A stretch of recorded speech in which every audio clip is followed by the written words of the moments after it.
छल्ला इंडिया तो आया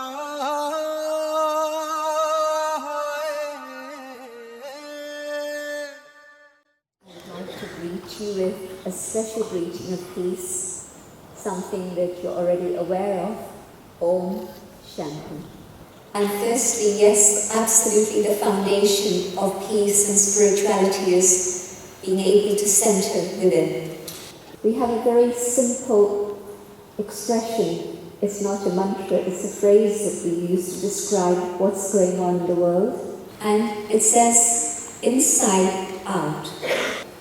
It means whatever I'm seeing outside in the world today is actually simply a projection of what's going on inside. And if what we see all around us is breakdown, then it comes as a shock to think that, well, how can I be responsible for that? I don't want to describe the breakdown because you read about it in the newspapers and you see it on your television screens. But I want you to reflect on this idea, inside out. It isn't that these things that are happening outside happen just by chance, but also I would not say that it's God's design that such things should happen. And so at some point, as we go on the journey inwards, we begin to realize that I am responsible. Saying we are responsible sounds a little bit sweeter, but it is actually very, very personal. And when I begin to reflect on this, then I see the breakdown that's happening in here. But also I know that that's not my original, my natural state of being. Somewhere along the journey, things changed and they became like this. People of all traditions, or even people of a humanistic background, would agree that the original state of a human being is of goodness.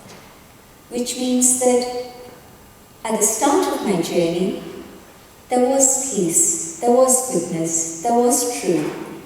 What happened? Because what happens today is that for a moment, I have a glimpse of peace. For a moment, I connect with the truth within, and then it seems to disappear.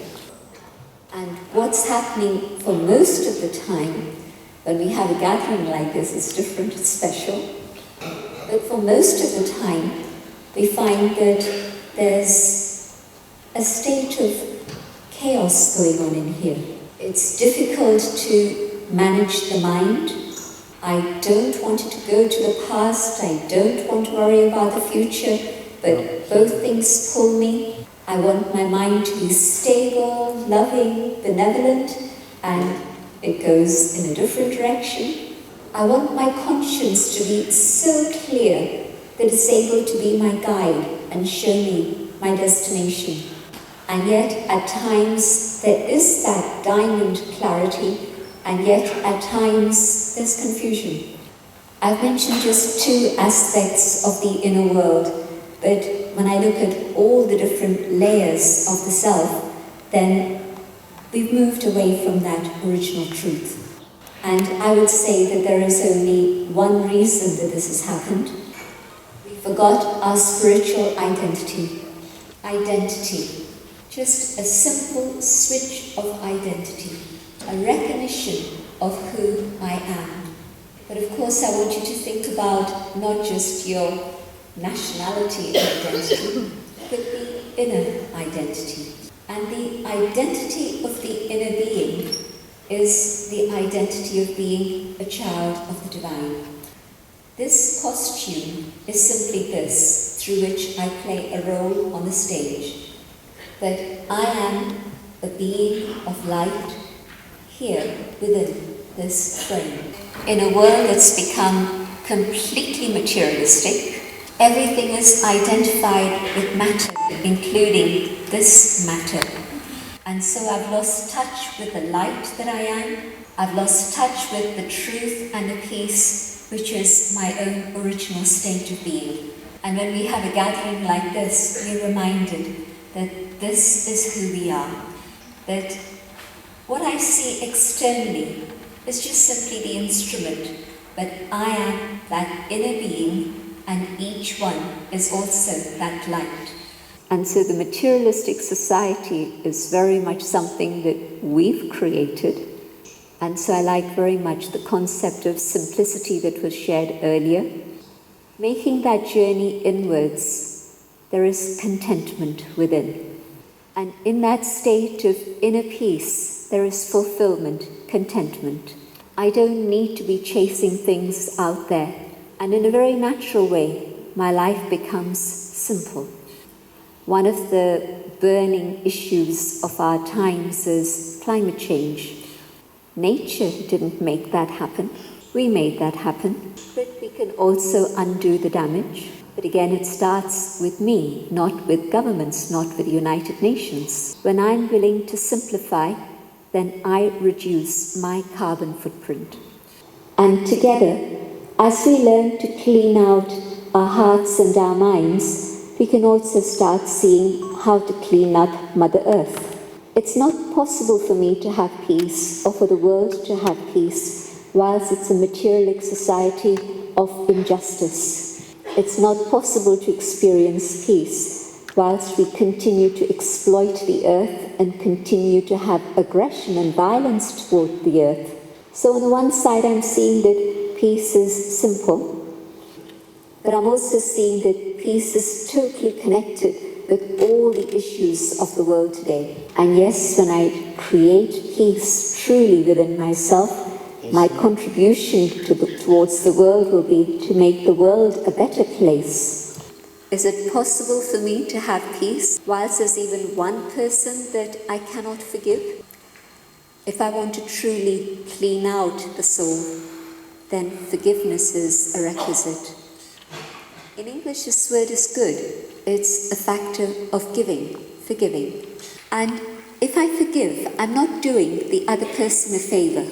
I'm actually doing myself a favor, because I'm allowing myself to experience freedom. To forgive is freedom, and not to forgive is a state of bondage.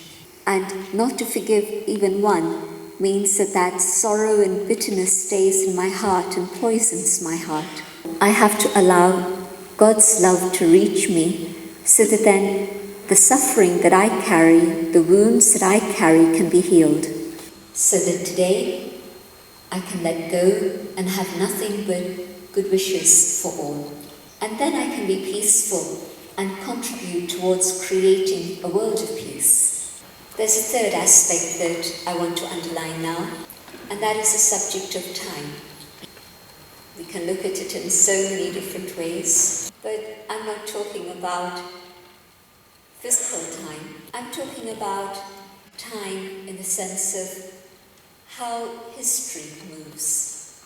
And so not the 24-hour cycle, but a much bigger cycle that we are all part of. Just as we've forgotten our spiritual identity and begun to think that we're material beings instead of spiritual beings, very much in the same way, we've forgotten the cosmic cycle, and we just simply think about linear time. I want to introduce this third concept of cosmic, cyclical time. There's nothing which is a straight line in nature. Human beings create straight lines, but nature always moves in circles and cycles. And so when I look around the world and I say, well, the problems of the world seem to be so huge, it's not possible to solve them. It seems to be so much darkness out around there. But I forget that after a period of darkness, there is always, always, always a period of light. Darkness does not last forever, but within the cosmic cycle, after a period of darkness, it's natural that light enters the world.